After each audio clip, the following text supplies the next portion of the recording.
반도체주 관심 종목은 어떤 게 있으신가요? 사실 주가는 주성 엔지니어링이 엄청 오르긴 했는데 저는 아까 말씀드렸던 HPSP 고압수소 어닐링 장비 이게 독점입니다. 거의 지금 예스티랑 소송하고 있는데 예스티 소송 6월달 안으로 최종 마무리 될 것 같아요. 5월달에는 예스티에 손을 들어줬는데 특허 번호가 다릅니다. 가장 중요한 챔버의 갭 장치와 관련된 특허 요게 6월달에 결정이 나는데 이미 독점이에요. 작년만 해도 사실은 TSMC만 고객사였는데 지금은 파운드를 다 잡고 있어요. TSMC, 삼성전자, 인텔 거기에 이제 낸드 고객사가 추가됐죠. 근데 지금 내년 되면요 어디가 지금 얘기가 나오고 있냐면 낸드 중에 지금 미친듯이 주가가 폭등해 가서 일본 전체 시총의 1등 얘기까지 나오고 있는 키옥시아가 신규 고객사로 들어갈 가능성이 있고요. 거기에 플러스 중국에 상장되는 파운드리 업체 YMTC. 그래서 파운드리만 3개, 낸드 고객만 3개, 6개, 5개에서 6개까지 늘어날 것으로 보이고요. EST 말고 뭐 너무나 쟁쟁한 그 반도체 세계적인 회사들 있죠. 장비 회사들. 대표적으로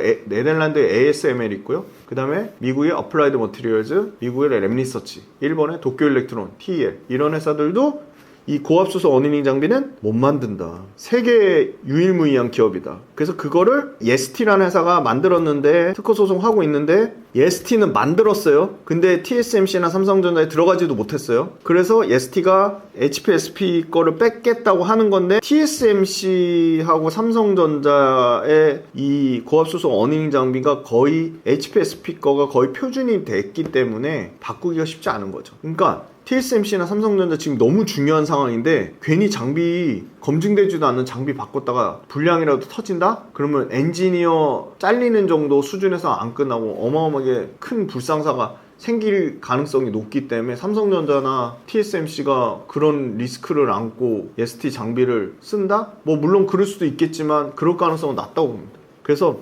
최악의 경우 6월달에 결과 ST가 또 특허 소송에서 이긴다고 하더라도 결론은 삼성전자, TSMC, 인텔이 ST 걸 써줘야 되는데 써주기 쉽지 않을 것 같아요. 그리고 장비 회사들은 밸류에이션에 어떻게 보면 할증 요인을 봐야 되는데 HPSP를 좋게 보는 이유는 기존에 없던 메모리라는 파운드리보다 더 큰 시장에 대한 모멘텀이 이제 막 붙기 시작했어요. 그걸 뭘로 증명할 수 있냐면요, 매출 비율로 볼 수 있는데요, HPSP는 파운드리의 매출이 거의 절대적입니다. 93% 이렇게 메모리 많이 나요. 7%인데 당장 내년 정도 되면요 7대3까지, 많이 보는 데는 7.5대 3.5까지 28년도 정도 되면요 메모리 반도체가 HPSP 매출의 40%까지 올라간다고 해요. 그 정도로 메모리 반도체가 급부상하는 거죠. 근데 지금 파운드리 상황이 나쁘냐? 그렇진 않아요. TSMC도 증설하죠. 대만에도 증설해요. 미국에도 증설해요. 일본에도 증설해요. 그러면 TSMC가 지금 현재로서는 HPSP의 가장 큰 고객입니다.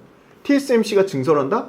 그럼 HPSP의 고압수소 어닝 장비가 무지막지하게 많이 필요하다. 삼성 파운드리 좋아지죠? 그러면 HPSP의 장비가 매우 많이 필요하다. 공정이 미세화되고 있죠. 2나노, 3나노, 4나노는요 HPSP 장비를 안 쓸 수가 없어요. 왜? 공정 양산 효율을 맞추는 게 너무 어려워서 이 반도체의 표면, 계면이라고 하는데요, 계면의 스크래치가 미세 공정으로 갈수록 무지막지하게 많이 생겨요. 근데 그 미세 공정 많이 생기면서 계면의 스크래치 나는 거를 거의 유일무이하게 고압의 수소를 써가지고 치료하는, 계면결함을 치료하는 게 이 HPSP의 장비고요. 칩이 미세화되는 것도 있지만요, 칩과 칩 사이를 많이 위로 쌓잖아요. 많이 높게 쌓잖아요. 그럼 칩과 칩 사이에 어떤 현상이 생기냐면 전류가 누설돼요. 전류. 그래서 그 전류 누설을 방지하려고, 재밌어요 이거. 전류 누설을 방지하려고 절연막이라는 걸 씌우거든요. 근데 절연막을 뭘 씌우냐면요, 하프늄 지르코늄. 우리 예전에 화학 시간에 특수 원소 배웠죠. 하프늄 지르코늄이라고 하는 고유전율의 하이K라고 하거든요. 하이K, 고유전율 절연막을 쓰는데 고유전율의 절연막은 전류 누설은 잘 방지되는데 뭐가 약점이냐? 계면의 스크래치가 더 많이 나는 거예요. 근데 필수적으로 전류 누설을 방지하기 위해서 하이K, 고유전율, 하프늄, 지르코늄을 쓰는데 전류 누설은 방지하는데 계면결함은 많이 생기니까 HPSP의 고압수소 어닝 장비를 더 많이 쓸 수밖에 없는 거예요. 앞으로 대세는 다 하프늄, 지르코늄 같은 고유전율 소재를 써야 되니까 유전율 소재랑 HPSP의 고압수소 어닝 장비가 어떻게 간다? 같이 간다. 그 다음에 또 반도체가요, 패키징 기술이 발달하니까 하이브리드 본딩 얘기가 나와요. 야, 근데 하이브리드 본딩의 핵심은 접착이거든요. 접착, 칩과 칩의 접착. 야, 근데 이 HPSP의 장비가요, 하이브리드 본딩의 접착, 그거를 강화해준, 거기에 플러스 신규로 하이브리드 접착에 뭐가 필요하냐면 열 처리가 필요한데, 하이브리드 접착 전용 열 처리 장비를 HPSP가 개발한다고 합니다. 그러면 HPSP는 고압수소 어닐링 장비만 있냐? 당장 올해부터 연에 150에서 200억 정도 매출 발생이 예상되는 고압 습식 산화막 장비가 있어요. 고압 습식 산화막 장비. 그럼 고압 습식 산화막 장비가 뭐냐? 바로 그 절연막 만드는 거예요. 절연막을 만들어주는 장비예요. 절연막. 그래서 고압수소 습식 산화막 장비가 올해 연간 매출이 200억인데 당장 내년에 연간 매출 500억 사이즈까지 커진다. 그러니까 고압수소 어닝 장비 캐시카우 너무 잘 팔리는데, 하이브리드 본딩에 필요한 열처리 장비도 신규로 만들어져요. 거기에 플러스 고압 습식 산화막 장비, 그리고 기존에 아예 없던 메모리 반도체 낸드 쪽으로 미친듯이 증가하고 있어요. 왜? 낸드 많이 쌓는 거잖아요. 하이닉스 막 300단, 삼성전자 400단 얘기 나와요.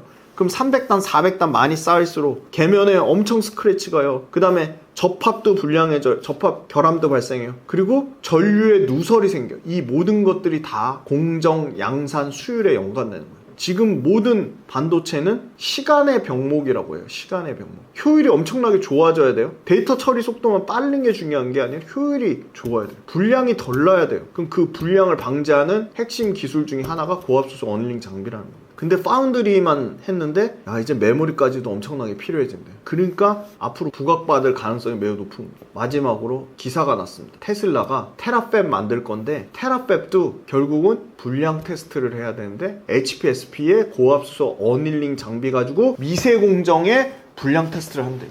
근데 이제 샘플 테스트 나갔잖아요. 근데 그거 만들 수 있는 데가 HPSP밖에 없잖아요. 아니, 삼성전자 TSMC도 예스티 거 안 쓰는데 테슬라 테라팹이 예스티 거 쓸까요? 거들떠도 안 보겠죠. 그래서 테슬라 테라팹이 지금 샘플 테스트 했는데, 테라팹이 본격적으로 하면 일단은 내년 상반기에 샘플 테스트 이거 만들어 놓은 거 양산한대요. 테슬라의 테라팹으로. 근데 그거 양산 테스트 본격적으로 들어갈 거 아니에요. 그러면 이미 샘플 테스트 거쳤는데, 그러면 테슬라라는 모멘텀도 새롭게 생기는 겁니다. 테슬라의 테라팹. 그래서 저는 이게 모멘텀이 굉장히 많다. 그리고 상대적으로 주성이 엔지니어링, 이오테크닉스, 원익아이패스, 유진테크, 리노공업, ISC 반도체 소부장 미친듯이 올랐는데, 이거는 HPSP는 이제 막 오르기 시작했어요. 이제. 그래서 좀 부각을 받아야 되고, 심지어 커버하는 증권사도 많이 없어요. 왜 그런가 봤더니, 최근에 HPSP 대주주 사모펀드죠, 크레센도 에쿼티 파트너스가 판다고 해서 약간 수급적인 불안한 이슈도 있었고, 또 안타깝게도 5월 달에 특허 심판원이 예스티의 손을 들어줬죠.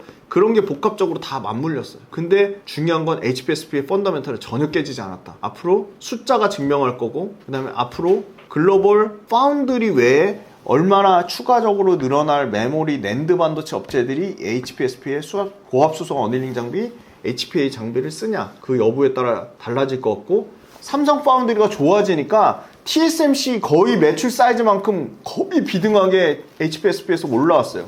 그래서 지금 무난하게 지금 예상하는 거는, 예를 들어 아까 HPSP 매출이 한 3천억 사이즈 올라온다고 하면, 3,100억 사이즈 올라온다고 하면, 내년 기준으로 거의 TSMC 물량이 유지보수까지, 메인티넌스도 크거든요. 그게 20에서 25% 차지하니까. 장비 한번 납품하면 끝나는 게 아니에요. 그거 교체해주고 수리해주고 부품 갈아주고 이런 것까지 포함하면 TSMC 물량이 올해 못해도 550억에서 650억 얘기 나오고, 내년에 거의 1000억 이상 나옵니다. 1000억, 1100억, 1200억, 1300억 이렇게 나오고, 삼성전자가요, 한 500억 사이즈에서 삼성전자도 거의 내년에 1000억, 1100억, 1200억 이 정도 사이즈 나오고, 인텔하고 D램 낸드 합친 거, 파운드리 말고 그냥 인텔 플러스 그냥 낸드 업체, 메모리 반도체 업체들 물량 합친 거가 한 150억에서 200억 사이즈에서 내년에 거의 한 400억에서 600억 사이즈 이렇게 드라마틱하게 커질 거로 보니까, 숫자가 뒷받침돼주고 있고, 상대적인 밸류에이션의 매력도가 낮았는데 다른 반도체 소부장이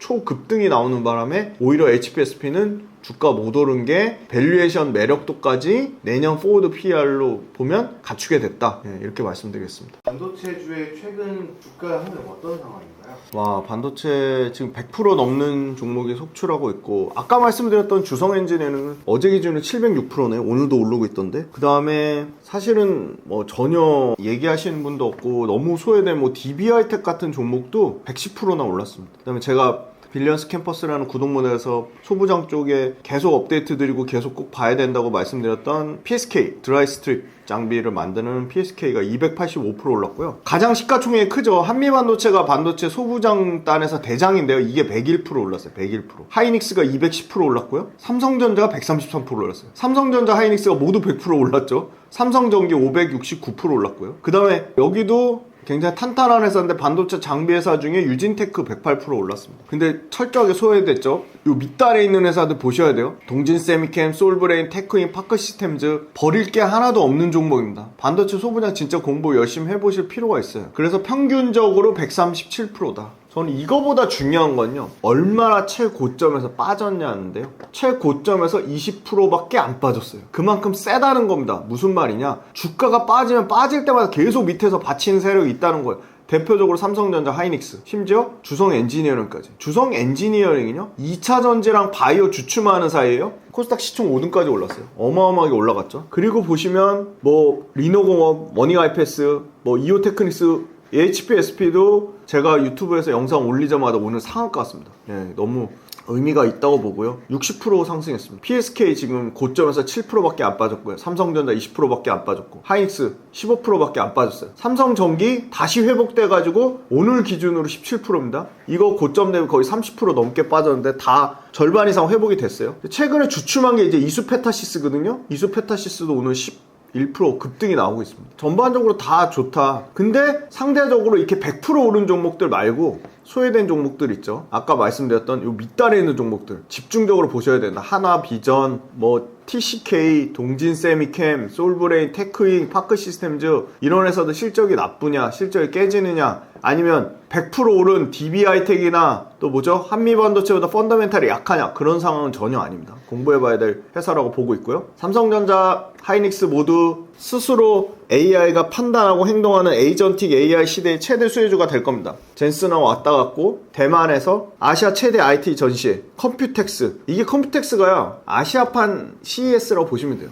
여기서 결론은 이거였습니다. 토큰의 폭발, AI를 행동이 시작하면 정보를 주고받는 토큰이 기하급수적으로 토큰의 수요가 폭발적으로 증가하는데, 그 토큰을 클라우드 서버만으로는 감당 못한다. 클라우드 서버만으로는 엄청난 전력 비용을 감당 못한다. 그래서 이 클라우드 서버만으로 감당 못하는 거를 결국은 GPU 플러스 CPU, 예전에는 GPU 뭐 10개에 CPU 1개 썼다면 지금 그 비율이 1대1까지 맞춰주고 있다.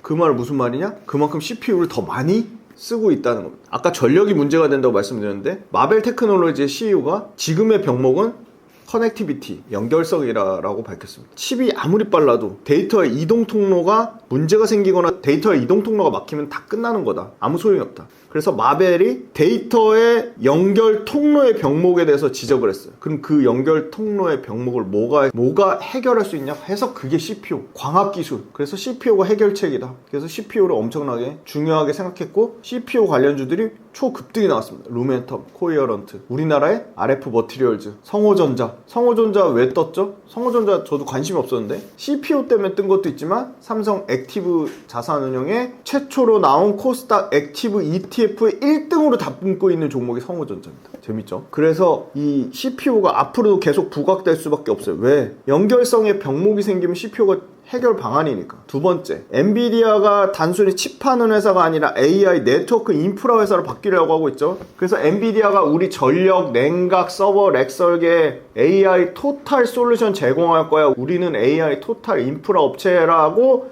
막 얘기하고 있어요. 그러면서 최근에 신제품 우리나라에 와서도 개인 소비자 타겟, 개인 노트북, 개인 PC용 RTX 스파크라는 모델을 공개했어요. 그래서 노트북이랑 개인 PC 시장에 엔비디아 영향력을 행사하고 있습니다. 인텔 역시도 엔비디아랑 경쟁하기보다는 인텔 역시도 AI 인프라 효율성에 집중하고 있습니다. 그러면서 인텔은 CPU의 절대 강자죠. 우리 인텔 프로세서 많이 쓰죠. 최근에 대만의 아수스 좋다고 해서 PC에 아수스 이제 전자상가 가면 막 깔려고 하는데 그래도 여전히 인텔이 강자죠. 아수스가 엄청 많이 따라오긴 했습니다.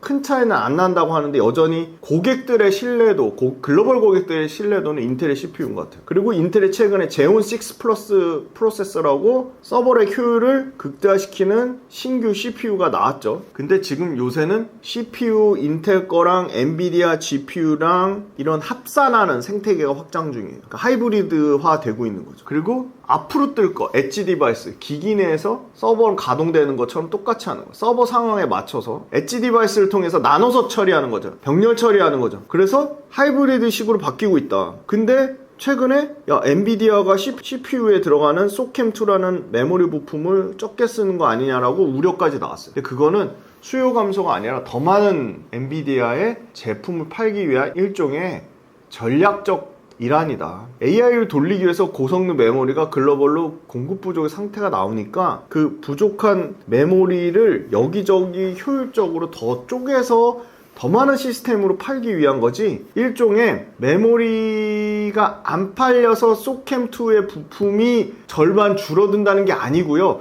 메모리의 배치 방식이 변경돼서 소캠2를 다른 방식으로 팔겠다는 겁니다. AI 수요는 여전히 강력하다는 거를 증명을 하고 있는 거고요. 반도체가 3년 단위, 5년 단위 계속 말하는 LTA 계약이라고 하죠.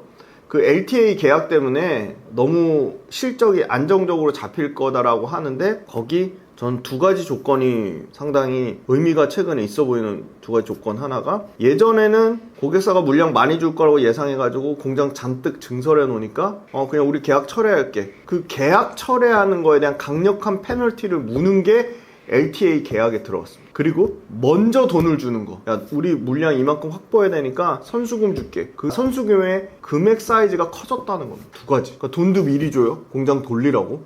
만약에 우리가 중간에 계약 취소하면 우리가 페널티 묻게. 그것도 생각보다 적지 않은 금액을 조건에 넣은 겁니다. 그러니까 메모리 공급업체들이 아쉬울 게 없는 상황인 거예요. 중간에 어떻게 상황이 빠그라져도. 그래서 삼성전자 하이닉스가 지금 미친듯이 증설을 합니다. 증설이 계속 늘어나고 있어요. 최근에 하이닉스가 우리나라에 증설하는 거 말고 해외에 또 증설할 수도 있다라고 밝혔어요. 그리고 작년에 하이닉스가 HBM 계약을 잘 못했어요. 무슨 말이냐, HBM 더 비싸게 받아야 되는데 8% 정도? 7% 정도 작년에 좀 싸게 받은 거예요. 근데 지금 상황이 완전 바뀌었죠. 그래서 하이닉스가 HBM4를요 내년에 못해도 40% 이상 올려서 받겠다라고 했는데 그게 최근에 조금 더 올라갔어요. HBM이 올해는 워낙 일반 D램과 낸드 가격이 HBM보다 비교할 수 없을 정도로 많이 올라가지고 일반 D램과 낸드가 메모리 가격을 올렸다면 내년은 완전 상황이 바뀔 거다. 무슨 말이냐? HBM 관련돼서 하이닉스가 굉장히 좋은 조건으로 내년에 계약을 한다.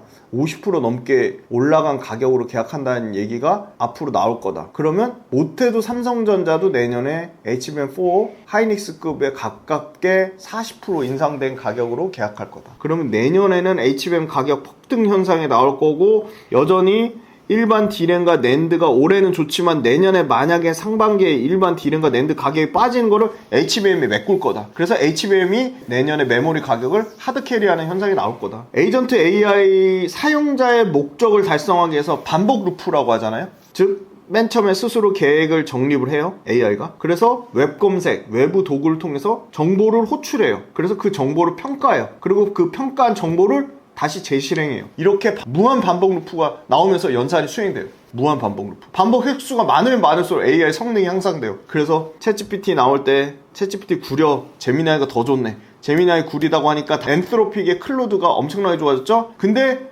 클로드의 엔트로픽이 너무 잘 나가니까 챗GPT가 야, 우리 클로드보다 조금 더 발전된 업그레이드된 모델 낼 거야 해서 3.5인가요? 나와서 최근에 다시 챗GPT에 대한 반응이 조금 좋아졌어요. 그러니까 반복 횟수가 많을수록 AI 성능이 엄청나게 향상되니까 이 얼마나 많은 연산 인프라를 보유한 기업들이 핵심이 될 수밖에 없는 거죠. 그러면 연산 인프라의 핵심 중에 핵심이 HBM이니까. 메모리 반도체니까. 메모리 반도체나 D램이나 HBM이 AI 에이전트 시대, AI 추론의 시대가 오면 폭발적으로 더 수요가 늘어난다는 거죠. 구조적인 이유 때문에. 그리고 엔비디아가 지금 GPU 너무 비싸니까, HBM 칩 너무 비싸니까 GPU의 일부를 메모리로 대체하려고 했어요. 기존 PC는 메모리가 딸려서 속도가 느렸는데 엔비디아의 새로운 신규 개인용 PC, 개인용 노트북 RTX 스파크 이 신규 칩을 통해서요, CPU랑 GPU의 메모리를 하나로 합쳤어요. 그래서 그거를 NVL 링크, 엔비디아 링크로 연결해요. 그래서 병목 현상, 데이터의 병목 현상을 없애고 있어요. GPU만 무작정 늘리면 비용이 말도 못하게 증가하니까 일반, 이거 딱 예를 들어서 야 GPU 5만 장이 뭐 그렇게 대단해? 현대차니까 GPU 5만 장을 받은 겁니다. 제조업체 중에 GPU 5만 장, 자동차잖아요. 반도체 업체가 아니잖아요. 네이버 5만 장 받았죠? 이렇게 5만 장 받은 게 손가락에 꼽을 정도로 엄청 귀한 겁니다. 그러니까 GPU를 무작정 못 늘려요. 엄청난 비용 부담 때문에. 그래서 연산을 쪼개서 아까 말씀드렸던 GPU의 부족을 일반 GPU보다 훨씬 싼 일반 메모리 반도체로 메꾸는 겁니다. 이 모든 공통 과정, 연산을 쪼개고 하드웨어로 보완하는 과정에 필요한 게 바로 메모리 용량 확대입니다. 중국이 약간 그런 전략을 쓰더라고요. 중국은 훨씬 더 많은 메모리를 엄청나게 대열화 해가지고 GPU 부족한 거를 메모리로 다 때우려고 하는 거죠. 엄청난 메모리로. 인프라 확장되면서 전력의 병목이 생겼지만 냉각의 병목이 생겼어요. 버티브 홀딩스라는 회사가 있습니다. 굉장히 주가가 정말 미친 듯이 오른 회사거든요. 버티브 홀딩스. 액침 냉각을 하는 회사인데요. 이 냉각의 병목이 생겼으니까, 냉각의 병목이 생겼다는 것 자체가 냉각이 너무 중요해졌다는 겁니다. 이 병목이란 키워드를 구독자분들이 좀 키워드 검색을 한번 해보세요. 굉장히 좋은 투자 아이디어 중에 하나입니다. AI 서버의 서버렉의 밀도가 올라가니까요, 전력이 너무 빨리 다는 거예요. 그리고 열이 미친 듯이 올라가요. 그럼 그 열을 어떻게 식히냐 했는데, 예전에는 공냉식을 썼습니다. 공기를 통해서. 근데 지금은 전부 순냉식, 액체냉각, 액침냉각을 바꾸려고 하고 있어요. 그러니까 버티브 홀딩스가 액침냉각 하는 회사가 미친 듯이 주가가 올라간 거고요. 액침냉각이요, 전력 효율이 공냉식보다 더 좋습니다. 그리고 비용 문제가 있었는데 액침냉각이 비용이 많이 떨어졌어요. 아니, 전력 효율도 좋은데 비용도 낮아요. 그리고 안정성 측면에서도 액침냉각이 기존의 공냉식보다 안정성이 더 올라갔어요.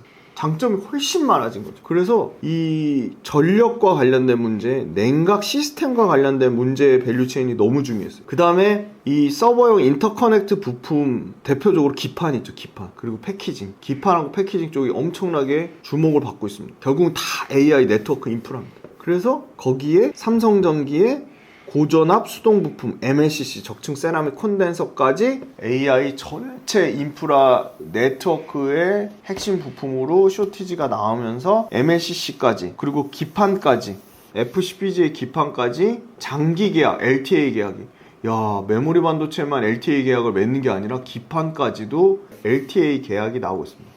네트워크 인프라라는 큰 틀의 밸류체인 안에서. 이번에 HBM 같은 경우는, HBM은 그 반도체 그 판때기 있잖아요, 웨이퍼. 그거를 많이 차지하는 것도 있고, 공정에 대한 양산 수율이 덜 나오니까 무한정 찍어내도 원하는 물량은 다 확보를 못하는 거예요. 그래서 올해까지 이 수치를 기억해 두시면 좋을 것 같은데, 딱 정해졌어요. HBM은 300억 기가바이트로 물량이 딱 확정이 됩니다. 더 늘릴 수도 없는 거예요. 왜? 미세 공정, 일시 나노 공정이 한계도 있고요.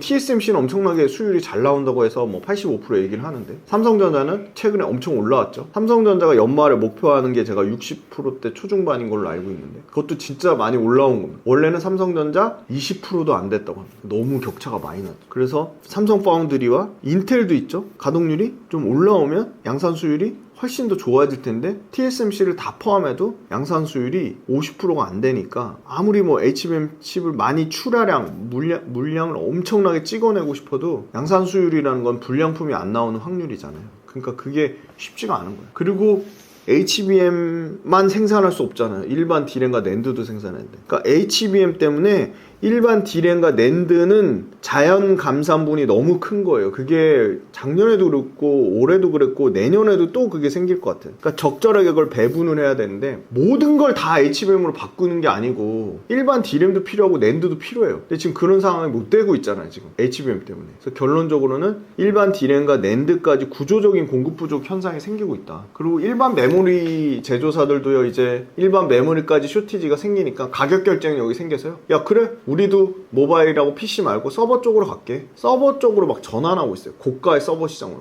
물량이 이동해요. 왜? 서버에서 모든 GPU를 다 감당 안 되니까 아까 GPU 플러스 일반 메모리로 가자. 섞자. 그래서 메모리가 단순히 예전처럼 그냥 저장 장치가 아니고요. 고객의 맞춤형 AI 시스템의 핵심 부품으로 지나가고 있습니다. 그래서 대만에서 컴퓨텍스 아시아 최대 IT 전시회 때 최태원 회장님이 가가지고 SK그룹 회장이 가서 메모리 병목이 2027년이 아니라 2030년까지 메모리 반도체의 병목이 있을 거라고 그 메모리 반도체 병목에 대한 지속 가능성에 대해서 언급을 했어요. 상당히 지금 반도체 거의 원탑 투탑 하는 SK 하이닉스 최대 경영자가 그렇게 얘기했다는 건 굉장히 신뢰감 있는 얘기죠. 그러니까 공급이 제한하니까 주가가 예를 들어 빠질 때 계속 받치는 세력들이 계속 나옵니다. 최근에 아까 전공정만 집중됐던 반도체 장비 쪽에서 후공정이 급부상하면서 두산 테스나가 신고가를 가고 있는데 AI 칩을 하나로 묶는 후공정 쪽의 최첨단 패키징 쪽이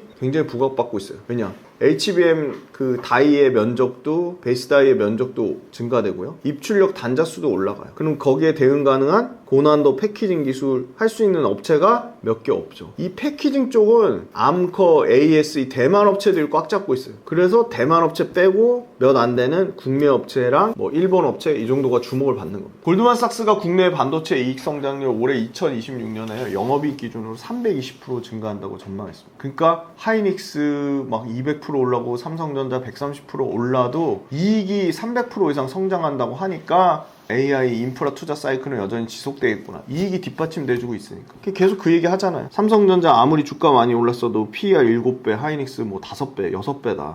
그 얘기를 하는 거고. 데이터 처리 양이 기존 대비 10배 이상 증가한다고 합니다. 그러니까 기판하고 메모리 반도체, 수동소자 부품까지 모두 쇼티지인 상황인 거고요. 하이닉스가 2030년까지 웨이퍼 생산 캐파를 2배 이상 증설한다고 했습니다. 이 K가 1000단이거든. 그러니까 월에 50만 장까지. 근데 공장 증설 로드맵은 일단 꽉 찼어요. 그러니까 삼성전자가 평택 P4 공장의 투자를 앞당겨서 내년에는 삼성전자도 월에 15만 장까지 캐파를 늘린다고 하고요. 하이닉스는 청주의 M15, 용인 클러스터의 Y1, Y2 여기를 로드맵 가동해서 내년에 총 투자의 2배 확대하겠다고 했고요. 마이크론하고 CXMT도 상장, CXMT 상장하죠. CXMT 상장 자금 상장하는 거 관련돼서 이게 뭐 삼성전자의 부정적인 요인이다, 뭐 삼성전자 뭐 그렇게 크게 위협될 것 같진 않고요. 아무튼 마이크론이나 CXMT도 결국은 증설의 사활을 걸고 있다. 증설의 사이클에 돌입했다. 근데 과거의 증설 사이클하고는 조금 다르다. 그럼 증설 사이클이 시작되면 당연히 소부장 업체들, 소재 부품 장비 업체들 계속 봐야 된다. 이렇게 말씀드리겠습니다. 지금 시장의 전반적인 흐름 어떻게 보시나요? 다행히 오늘은 좀 반등이 나오는데 지금 오늘 반등이 크게 나오고 있죠. 오늘 반등 나온 거는 트럼프의 어떻게 보면 거의 종전선언에 가까운 이란하고 원만한 합의를 했다. 그 발표에 따른 것으로 보이고 현재 시장을 관통하는 거는 펀더멘털 훼손이 아니라 심리적인 부분이 굉장히 크다고 봅니다. 심리적인 일종의 패닉 상태가 크다고 보고요. 반도체 섹터가 삼성전자, 하이닉스 모두 단일 종목 레버리지가 생기면서 굉장히 변동성이 커졌어요. 사실 AI 주도주들의 어떤 실적, 펀더멘털에는 큰 문제는 없어 보입니다. 그런데 반도체 기업들이 단기간에 너무 급등하고 수급적으로 너무 쏠림이 있다 보니까 수급에 어떤 왜곡 현상이 생기는 것 같고, 오늘 다행히도 트럼프의 종전 합의에 가까운 선언 때문에 장이 빠르게 회복이 되고 있고, 기존에 많이 빠졌던 주도주 위주로 역시나 큰 폭으로 반등이 나오고 있습니다. 그 심리적인 지지선이 무너지면서 투매가 나왔는데, 그 투매 나온 거 보면 예탁금만 봐도 알 수 있거든요. 예탁금이 역대급으로 140조를 돌파했다가 130조 밑으로까지 떨어졌다가 오늘은 다시 130조 중반까지 회복이 되는 국면이고요. 오히려 8천선이 깨져서 7천선 중후반대에서는 앞으로 예상되는 포워드 PER, 그러니까 예상 순이익 기준으로는 7배 중후반이니까 7배 중후반에서는 여전히 반도체 투탑 삼성전자, 하이닉스가 깨지지 않는 한 메리트가 좀 있다고 보고 있고요. 다만 조심해야 될 건 분명히 있습니다. 아직까지 굉장히 중요한 매크로 변수가 많이 남아있는데요. 첫 번째가 BOJ의 중앙은행에서 일본이 금리를 인상할 경우 시장의 유동성을 빨아들일 가능성이 있고요. 두 번째는 그거보다 더 중요한 미국의 FOMC에서 케빈 허시가 정식 데뷔하죠. 케빈 허시 데뷔하면 케빈 허시가 무슨 말 할지 몰라요. 그거에 따라서 굉장히 충격이 있을 것으로 보입니다. 왜냐면 미국의 30년물, 10년물 국채금리가 급등하면서 반응을 하고 있어요. 그 얘기는 무슨 말이야? 굳이 주식 투자를 안 하더라도 안전자산 채권에 투자하더라도 연에 4% 후반대. 가장 위험 신호로 보는 거는 30년물, 10년물 기준으로 5%를 넘어간다? 그러면 굉장히 엄청 조심해야 될 때라고 봅니다. 그래서 대부분 전문가분들이 그 국채금리 기준을요 5%를 잡습니다. 5%. 그래서 5%에 얼마나 가까이 갔는지 좀 조심하셔야 되고요. 보고 있고요. 환율이 굉장히 부담스러운 수준입니다. 환율이 안 빠지죠. 1530원대. 근데 다행인 거는 유가 WTI가 오늘 보니까 다시 90달러 밑으로 내려왔어요. 유가 WTI 빠지면 물가 인플레이션에 대한 부담이 급격하게 낮아지는 거기 때문에 저희가 촬영하는 날 기준으로 이틀 전에 CPI 발표 났는데 사실은 에너지 부분 빼고 근원물가라고 하죠. 근원물가는 시장에서 용인할 만한 합당할 만한 수준이 나왔다. 컨센서스 수준이 나왔기 때문에 이 물가 가지고 너무 우려할 요인은 아닌데 그 전에 나온 거 고용지표가 너무 잘 나왔어요. 그러니까 고용지표가 너무 잘 나와서 야 이거 시장 상황이 좋은데? 미국 경제가 생각보다 너무 탄탄한데? 금리 올려야겠는데? 그래서 그 케빈 허시가 무슨 말 하는지가 좀 중요할 것 같고요. 사실은 뭐 지금은 투매할 때는 아니다. 그건 맞는 것 같아. 근데 뭐 공포를 기회를 삼아서 공격적으로 매수하자? 이런 타이밍은 전혀 아니라고 보고 있습니다. 그래서 저는 오늘 급반등이 나왔지만 여전히 조심할 때라고 보고 있고요. 시장이 과열되는 지표를 나타내는 게 그 KB증권의 이은택 이사님 말씀하신 거 많이 참고하시면 너무 좋을 것 같은데요. 괴리율 하고 이격도입니다. 그러니까 최고점 대비 얼마나 하락한지 여부랑 그 코스피하고 코스닥 평균값하고 지금의 현재 주가하고의 괴리율이거든. 그걸 이격도라고 하는데 50일 정도의 평균값, 50일 평균값, 50일 이동평균선하고 지수하고의 이격도가요 역대급으로 많이 벌어질 때 130%까지 막 벌어졌었어요. 근데 오늘은 반등이 나왔지만 어제랑 그저께 막 왔다 갔다 하면서 장의 변동성이 커지면서 이격도가 얼마나 줄어들었냐면요 90% 초반까지 줄어들었어요. 이격도가 130% 나올 때는 과열이지만 이격도가 90%까지 줄어든다? 그러면 시장에서는 어느 정도 이격도가 90% 하회할 때마다 과거의 역사를 돌이켜보면 빠른 좀 반등이 나왔다. 그래서 계속적으로 펀더멘털을 체크해야 될 것 같고 삼성전자 하이닉스 가지지 못했다고 너무 포모 일으키지 않으셨으면 좋겠어요. 삼성전자 하이닉스 지금 굉장히 부담스러운 가격이고요. 언제든 뭐 밸류에이션 싸다고는 하지만 주가 측면으로 부담스럽기 때문에 언제든지 저는 큰 폭의 조정 나올 수 있다고 봅니다. 뭐 틀릴 수도 있지만요. 조심해서 나쁠 건 없으니까요.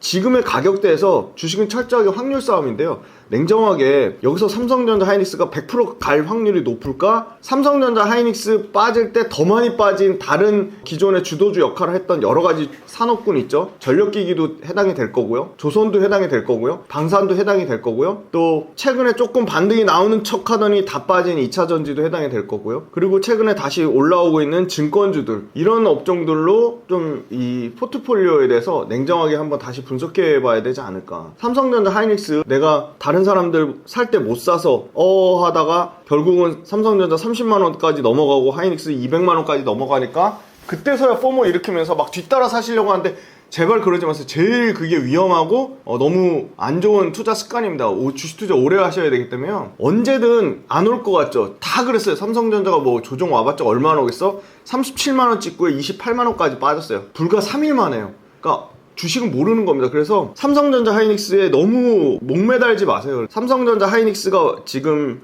사실 주춤할 때요 많은 것들이 예를 들어 금융주, 은행이 강했고요. 최근에 아무도 관심은 없지만 신세계랑 현대백화점, 롯데쇼핑이 모두 신고가예요. 누가 유통 말하는 사람도 없어요. 유통 거들떠도 안 보는데 신세계, 현대백화점, 롯데쇼핑 모두 신고가입니다. 그리고 화장품 올라오고 있습니다. 화장품 달바글로벌, APR 다시 고점 영역에서 놀고 있어요. 그래서 저는 삼성전자 하이닉스 다음을 우리가 공부해야 될 때라고 봅니다. 넥스트 삼성전자, 넥스트 하이닉스를 봐야 될 때라고 보고요. 또 삼성전자 하이닉스 못지않게 너무 많이 오른 종목 있죠. 삼성전기. 삼성전기도 지금의 가격에서 50% 이상 언제든 박살나도 이상하지 않다. 제가 삼성전기 너무 중요한 얘기 하나 해드릴게요. 삼성전기 최근에 ETF 기사들 막 쏟아져 나옵니다. 그거 이제 시작도 안 했다고 합니다. 무슨 기사냐? ETF에서 삼성전기를 최대 담을 수 있는 비중이 25%인데요. 삼성전기 주가가 연초 대비 500% 올랐거든요. 600% 올랐죠.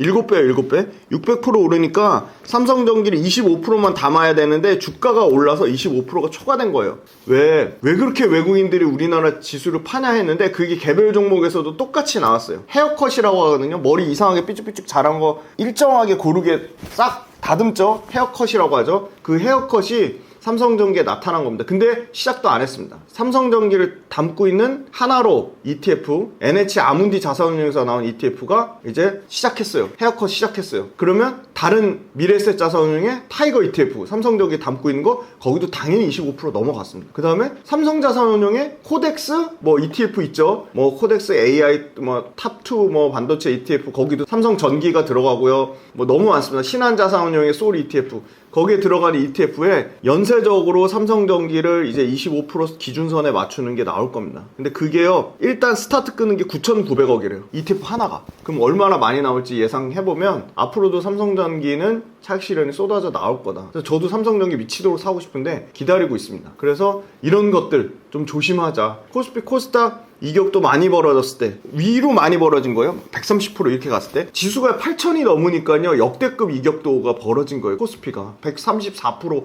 137%까지 벌어졌습니다. 그럴 때는 조심해야 되고요. 자, 이제 트럼프가 이제 거의 종전선언 했으니까 주식 날라가게는 또 이렇게 너무 쉽게 그냥 단순하게 그냥 안일하게 생각하시면 안 되고, 아까 말씀드린 BOJ 일본 금리 올리는 거 확인해야 되고요. FOMC에서 케빈 허시가 무슨 얘기하는지 확인하셔야 되고요. 미국 국채 금리가 안전하게 지금 4% 초반까지 내려오는지 확인하셔야 되고요. 확인할 거 많습니다. 유가, WTI 유가 80불대 선에서 유지되는지, 80불대 밑으로 더 빠지면 더 좋고요. 유가도 저는 그렇습니다. 유가를 트레이더하는 유가 선물 트레이더들이 서로 눈치 보기 하고 있다가 어떤 놈이 한 78불까지 내려? 그러면 박살 날 겁니다. 뭐 70불 초반까지도 내려올 수도 있습니다. 왜냐면 유가라는 게 철저하게 수요 공급인데 요새 그런 또 재미난 현상이 있죠. 유가가 또 박살 날 이유가 너무너무 매력적인 전기차들이 이제 많아지고 있습니다. 굳이 휘발유차를 안 타도. 그래서 전기차가요, 약간 옆으로 새는 것 같지만 다 연관되는 얘기입니다. 전기차가요, 신차가요 이제 450개가 넘는다고 합니다. 예전에 전기차 100대도 안 됐거든요. 전기차 신차만 450개가 넘어요. 그래서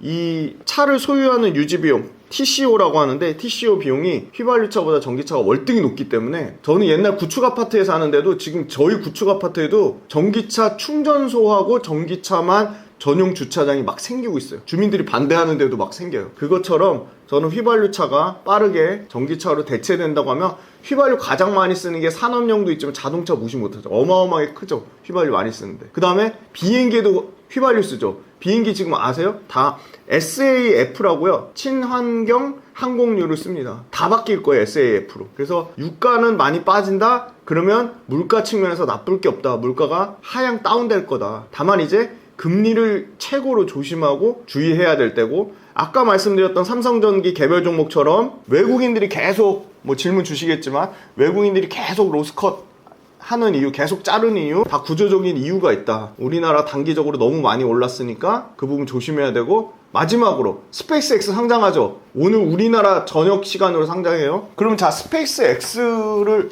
미친듯이 사고 싶어하는 외국인 투자자들이 기대도 안 했는데 우리나라 삼성전자 하이닉스 때문에 코스피 지수가 연초 대비 100% 올랐어요. 100%. 그러면 팔고 자연스럽게 소위 말하는 유동성의 블랙홀이 될 수 있는 스페이스X로 갈 수 있죠. 근데 저는 스페이스X 갔다가 공모주 보통 매매, 저도 공모주 운영해봤지만 공모주 매매할 때 보통 첫날 반짝하고 그 다음에 계속 박살나요. 그래서 그 계속 박살나는 기간이 한참 지나면 그때 회복되거든요. 야, 스페이스X 좋은 건 알겠는데 스페이스X를 공모주 때 첫날 상장할 때 제일 반짝할 텐데, 그때 사실 첫날 반짝도 만약에 안 하고 생각보다 비실비실하다? 그럼 그 공모주에 있는 돈 싹 다시 빼가지고 다시 포트폴리오 분산할 가능성이 있습니다. 아, 스페이스X 너무 좋으니까 외국인 투자들이 돈 다 빼가지고 스페이스X 가가지고 스페이스X 한참 초장기 투자하겠네? 그건 아닌 것 같아요. 물론 단기적으로 우리나라 지수 많이 올라온 거에서 돈 빼서 스페이스X로 갈 겁니다. 당연한 것 같아요. 왜냐면 지금 스페이스X에 대한 기대감이 최고치에 올라와 있으니까. 근데 그것도 시간 지나면 싹 내려올 겁니다. 그러면 스페이스X의 공모주에 넣어둔 돈, 거기서 차익 실현해서 다시 국내 증시로 올 수 있다. 근데 요 지금 기간이 남아있잖아요. 그러니까 요때는 좀 외국인 매도세가 더 나올 수 있고 좀 조심하자, 이렇게 말씀드리겠습니다.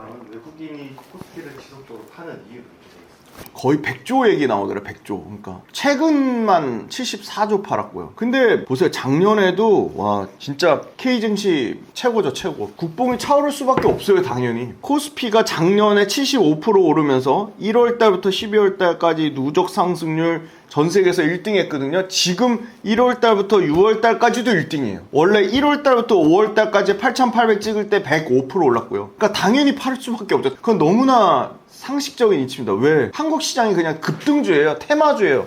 한국 시장이 외국인들한테 테마주입니다. 포트폴리오에서 리스크 관리 차원에서 한국 비중을 줄일 수밖에 없는 거예요. 한국이 나빠서 줄이는 게 아니고요. 한국에 무슨 문제가 있어서 줄이는 게 아니고요. 수익을 확정짓는 기계적 매도라고요. 왜? 스페이스 X도 사야 되고 포트폴리오 재분배도 해야 되는데 너무 한국 5% 담으라고 했는데 지금요 한국요 주식이 5개월 만에 105%가 올라가지고요. 포트폴리오 5% 담아야 되는데 지금 8% 됐어요. 그래서 3%를 헤어컷 하는 겁니다. 한국 주식이요 지금 우리는 포트폴리오 10% 담아야 되는데 15% 됐어요. 5% 헤어컷 하는 겁니다. 자산 배분상 매우 정상적인 과정이다. 앞전에 말씀드렸죠. ETF에서 삼성전기를 25% 선에서 정리한다. 그거는 똑같은 거예요. 그리고 AI 거품 논란이 계속 나오고 있습니다. 구글이 저는 끝까지 살아남는 건 구글이라고 보는데요. 구글이 그냥 개인적인 의견입니다. 물론 아마존이나 마이크로소프트가 끝까지 살아남을 수도 있어요. 오픈 AI는 너무 불안한 것 같아요. 오픈 AI 차라리 오픈 AI보다는 저도 클로드를 유료 결제해서 쓰고 있는데요. 가장 오픈 AI 클로드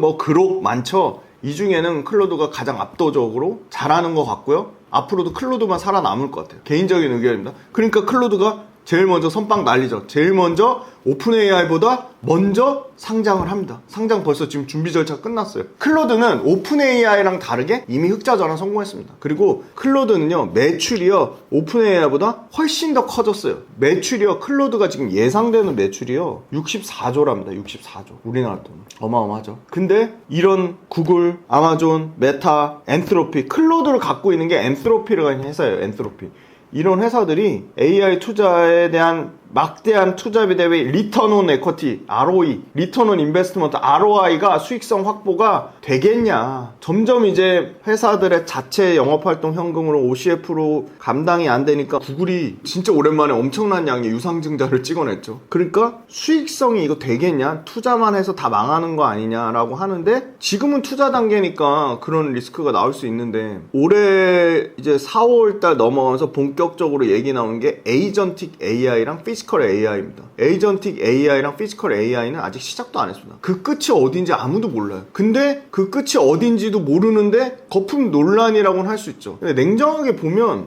주가는 거품 논란이 나올 수 있는데 AI 산업이 거품인 건 아닌 것 같아요. 주가가 먼저 선반영돼서 엄청나게 땡겼으니까 AI 관련주들의 주가는 거품 논란이 있을 수 있는데 AI 산업은 거품 논란이 있을 수가 없죠. 왜? 거품이 아직 터지지도 않았으니까. 에이전틱 AI 시작도 안 했잖아요. 이제 뭐 챗GPT 뭐 답변하는 정도 그거는 LLM 거대 언어 모델 수준까지만 온 거잖아요. 피지컬 AI 휴머노이드 로봇 시작도 안 했어요. 그래서 결론적으로는 빅테크들의 그 AI에 대한 리턴 온 에쿼티, ROE에 대한 검증이 너무 불안하다. 그래서 빅테크가 먼저 깨졌고 그럼 빅테크에 들어가는 반도체 줄겠네 해서 외국인들이 한국 반도체 주식에 비중을 낮췄는데 사실은 빅테크가 불안해서 반도체 비중을 낮춘 것보다는 반도체가 너무 많이 올라서 낮춘 게 훨씬 더 크다고 보고요. 반도체 관련돼서 AI 관련돼서 빅테크들이 그럼 왜 저렇게 유상증자를 할까? 그 이유는 AI 인프라 투자를 더욱 공고히 하기 위해서고 AI 인프라 투자의 가장 핵심은 HBM 칩과 다른 여타 전력과 다른 여타 네트워크 장비와 이런 것들을 주도하는 기업의 인프라 자원을 더 확보하기 위함인데 그러면 결국 빅테크들이 돈을 유상증자를 하거나 사모사채를 발행해서 돈을 조달하는 게 그런 빅테크가 가장 필요한 핵심 HBM이나 전력이나 이런 에너지 관련된 거라면 그 기업들은 아직까지는 끝나지 않았다. 그럼 그 HBM이나 에너지나 AI 인프라 관련된 기업들이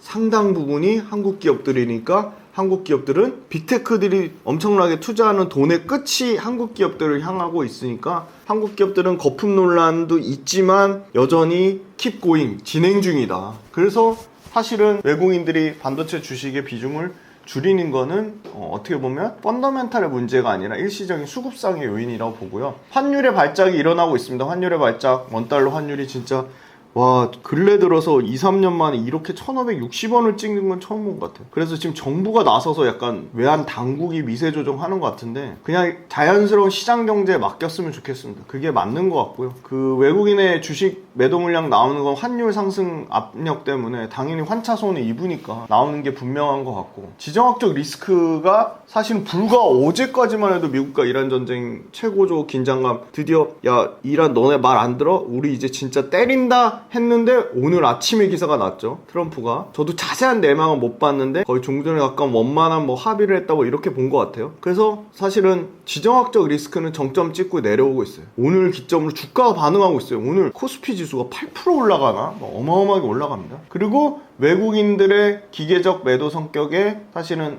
뭐라고 하죠? 차익 실현, 리밸런싱. 이것도 일단락될 수밖에 없는 게 비중으로 보면요. 외국인이 코스피 비중을 아직 40% 들고 있어요. 그럼 반도체는 줄창 팔고 있지만 뭔가는 사고 있는 거죠. 그러니까 비중이 맞는 거예요. 비중이. 외국인이 코스피를 엄청나게 팔았지만 코스닥은 6조 넘게 샀습니다. 6조 넘게 코스닥을. 최근에 한 달 동안에 6조 넘게 샀거든요. 그래서 외국인 수급 이탈이 여러 가지 환율 급등이라든지 매크로 이슈라든지 펀더멘탈의 괴리라든지 그런 부분이 상당히 부담은 주고 있지만 우리의 본질적인 반도체를 포함해서 수출주들, 조선, 전력기기, 방산, 반도체 기업들, 특히 반도체가 5월달에 수출을 주도했습니다. 수출 데이터 엄청나게 잘 나왔어요. 5월달에. 또 5월달에 역대급 경신했습니다. 이제 딱 한 달만 있으면요. 7월달에 2분기 실적 나와요. 2분기에 삼성전자, 하이닉스, 어닝 서프라이즈 찍으면 상황은 또 완전히 역전될 것 같습니다. 근데 그 전까지 이 과도기적인 순간에는 좀 조심할 필요가 있다. 그래서 저는 오히려 반도체에 너무 쏠림 현상이 있으니까 최근에 주가가 말해주고 있어요. 어떤 말씀드리고 싶은지면 반도체하고 연관된 소재, 부품, 장비 업체들이 난리도 아닙니다. 지금 삼성전기 500% 오르는 동안 하이닉스의 밸류체인, 핵심 밸류체인 증착 장비하는 주성 엔지니어링은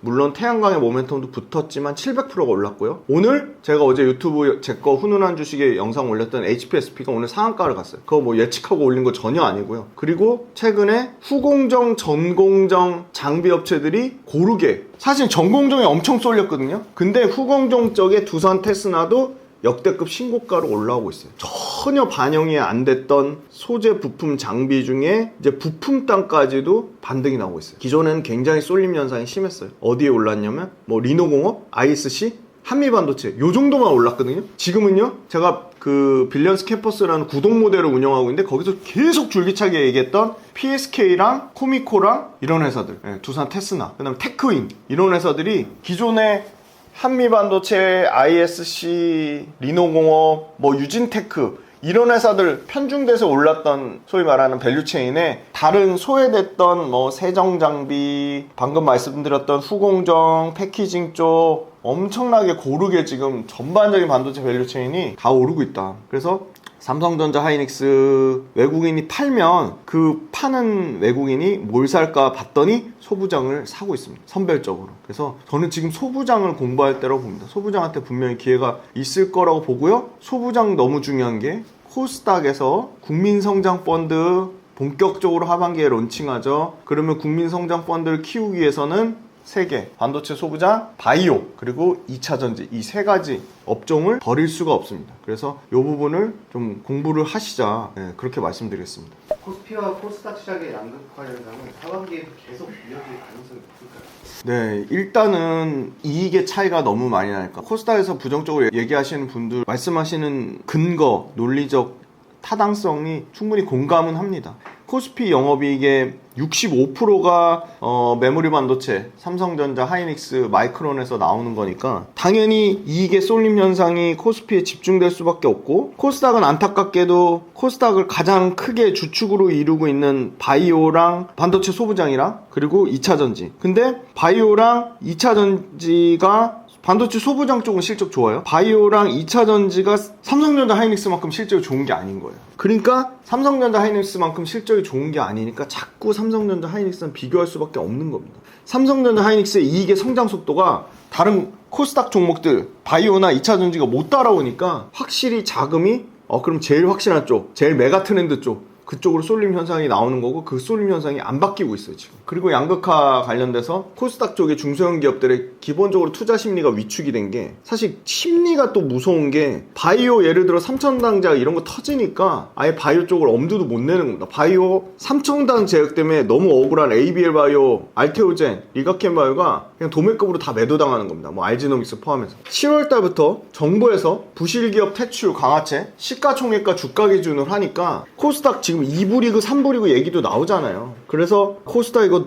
정부가 이렇게 때릴 정도면 야 뭐 부실기업 퇴출한다고 하고 코스닥 프리미어리그 만든다고 하고 근데 그러면 오히려 걸러지니까 그 걸러지고 남은 코스닥 기업들은 굉장히 좋을 겁니다. 근데 오히려 그렇게 보는 것 같아요. 야 다 코스피 대형 우량주 대피하자. 코스닥 불안해서 다 버리자. 이런 것 같아요. 너무 좀 코스닥은 억울한 입장이고요. 코스닥을 진짜 살려야죠. 사실은 코스피보다. 정부에서 얘기하는 생산적 금융, 너무 중요한 키워드인데 생산적 금융, 벤처 캐피탈, 벤처 자본, 모험 자본에 딱 맞는 게 코스닥이에요. 코스피보다는. 당연한 거죠. 더 정부의 어떤 정책이라든가 어떤 힘을 실어줘야 되는 약한 쪽에 힘을 실어줘야죠. 그리고 수출 중심의 경제 구조, 이거는 뭐 구조적으로 어쩔 수 없는 건데 수출 중심의 경제 구조가 다 코스피 쪽에 더 몰려 있으니까 양극화가 근본적으로 일어나는 이유다. 그러면 여전히 코스피의 양극화를 위해서 수익의 원천이 바뀔 거냐? 수익의 원천이 바뀌진 않을 것 같아요. 안타깝게도 AI에 국한된 삼성전자, 하이닉스, 뭐 삼성전기를 필두로 이쪽이 돼 있는데 그래서 전체적으로 코스닥이 다 무너진다기보다는 코스닥의 선별적인 움직임이 나올 건데 코스닥도 결국은 실적이 뒷받침되고 AI 지금 이제 다음 스텝이 지금 벌써 나오고 있잖아요.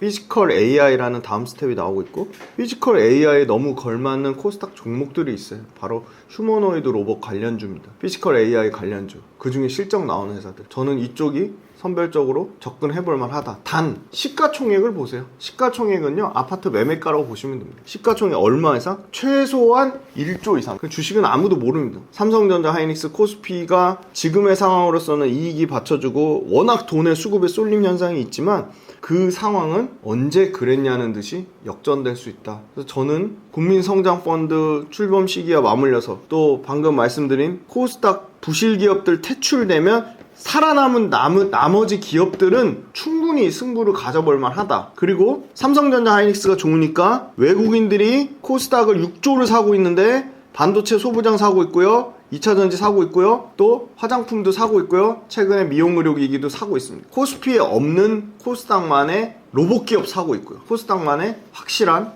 소위 말하는 재무구조 탄탄하고 매출과 실적 성장이 뒷받침되는 개별주들이 분명히 있다. 그래서 코스피 100, 코스닥 빵 이건 아닌 것 같고요. 선별적으로 조금 더 포트폴리오를 유연하게 가져가셨으면 좋겠어요. 난 그래도 코스닥 너무 불안해. 그럼 비율을 조정하시면 됩니다. 뭐 코스피 7, 코스닥 3. 근데 저는 그렇게 코스피 7, 코스닥 3보다 확률적으로 코스닥이 조금 비중을 높이면 수익률이 조금 더 올라가지 않을까. 지금의 상황에서는. 왜냐? 코스피랑 코스닥이랑 너무 차이가 많이 나고 너무 코스닥이 소외돼서 그 키 맞추기가 코스피만큼 똑같이 자 코스피가 100% 올랐으니까 코스닥도 100% 오를까 이건 아니에요. 오늘 기준을 보니까요 코스피가 주가가 빠져서 지금 82% 돼요. 82%. 코스닥이 몇 프로인지 아세요? 6%입니다. 6%. 요 갭 코스피랑 코스닥 요 갭은요 확 줄어들 것 같아요. 코스피가 여전히 주도는 해도 코스피가 너무 단기간에 많이 올랐기 때문에 코스닥이 올라오면서 코스피랑 코스닥의 갭은 좀 줄어들 것 같다. 그렇게 말씀드리겠습니다. 2, 3주 뒤에 또 열심히 준비해서 올 거지만 그때까지 또 어떤 변동성이 있을지 모릅니다. 그래서 너무 시장에서 포모도 느끼지 마시고 너무 흥분하지도 마시고 그냥 차분하게 절대 남이랑 비교하지 마시고요. 내가 한 단계 성장하고 발전하시면 오래오래 투자하실 수 있고요. 우리나라 기업들이 지금 온 우주의 기운이 도와주고 있을 정도로 너무 좋은 상황입니다. 그래서 우리나라 기업들 투자하는 거에 굉장한 자부심도 느끼시고 그게 결국은 선순환 돼가지고 여러 가지 경제에 좋은 효과를 누릴 수 있다고 봅니다. 왜 그 주식 올라가니까 완전 죽어있던 국내 내수 시장이 살아나면서 유통업체들, 백화점 업체들 막 좋잖아요. 그런 어떤 부의 웰스 이펙트, 자산 효과가 생기니까 그런 것도 상당히 긍정적으로 봅니다. 우리나라 경제 앞으로 엄청나게 좋아질 건데 그 밑바탕에는 반도체뿐만이 아니라 로봇, 반도체 소부장, 그리고 배터리, 바이오, 조선, 방산, 전력기기까지 엔터까지 고르게 성장해야 된다고 보고 있습니다. 저는 빌리언스 캠퍼스라는 구독 모델을 운영하고 있고요. 매일매일 AI 금융 비서 두셨다고 생각하고 매일매일 시황도 체크해드리고 수급, 외국인 기관 수급, 차트, 펀더멘탈, 산업 분석, 기업 분석 다 해드리고요. 매주 주 1회 또는 2회 영상 올려드리는데 당연히 유튜브에 올려드리지 않는 타 유튜브도 안 나가죠. 제 거 더 집중해야 되니까. 주간 트렌드, 월말 복귀 특강 요게 거기에 핵심 투자 노하우가 다 들어있으니까 빌리언스 캠퍼스라는 구독 모델이 상당한 도움이 되실 거고 혼자 투자하기에는 시간 비용적으로 너무 비효율적이기 때문에 이 빌리언스 캠퍼스라는 구독 모델을 통해 같이 함께 투자하시면 훨씬 더 효율적이고 그리고 함께 하시니까 덜 외로우실 거고 그리고 이렇게 시장 변동성 큰데 덜 힘드실 겁니다. 그리고 제가 드디어 이제 빌리언스 캠퍼스 구독자분들하고 더 소통을 많이 하기 위해서 단톡방도 개설을 했거든요. 그래서 그 단톡방 통해서 그 구독자분들끼리 끈끈하게 네트워크 쌓아서 서로 정보도 교환하시고 서로 친목도 다지시고 거기서 또 제가 계속 팁도 드리니까 빌리언스 캠퍼스 지금 3기를 모집 중에 있습니다. PD님이 고정 댓글 달아주실 건데요. 빌리언스 캠퍼스 많은 가입과 관심 부탁드리고 빌리언스 캠퍼스 가입하시면 그 투자하신 거에 1000배, 10,000배, 100,000배 효과를 얻어가실 수 있다고 보고요. 제가 6월 넷째 주 마지막 주 27일입니다. 토요일 오후 2시에 대전 아니면 대구에서 오프라인으로 구독자분들 만날 거니까 대전, 대구 혹시 계시는 구독자분이 계시면 대전, 대구에서 직접 오프라인 강연에도 참여해 주시면 너무너무 좋은 뜻깊은 시간이 될 것 같습니다. 대전에 계시거나 대구에 계신 분들 오프라인 강연에 참석하신다고 하시면요. 제 그 비즈니스 이메일 주소 남겨드릴 테니까 거기로 대전 또는 대구 강연에 참석하시겠다고. 6월 마지막 주 토요일 오후 2시입니다. 참석 관련된 의사를 제가 여기 이메일 주소 댓글 달아달라고 부탁드릴 테니까 그 이메일 주소로 신청해 주시면 너무너무 좋을 것 같고 전국적으로 강연하는 게 제 목표입니다. 그래서 부산도 갈 거고요. 전라도도 갈 거고 다양한 지역으로 전국 투어 하는 게 목표니까 전국 투어 강연에도 많은 관심 부탁드리고 한 달 또는 한 3주 뒤에 또 다른 섹터 열심히 제가 공부해가지고 또 말씀드릴 거고 시장에 너무 주가의 변동성에 너무 절대 휘둘리지 마세요. 굳건하게 버티시면 다 좋은 결과 얻으실 거라고 봅니다. 감사합니다.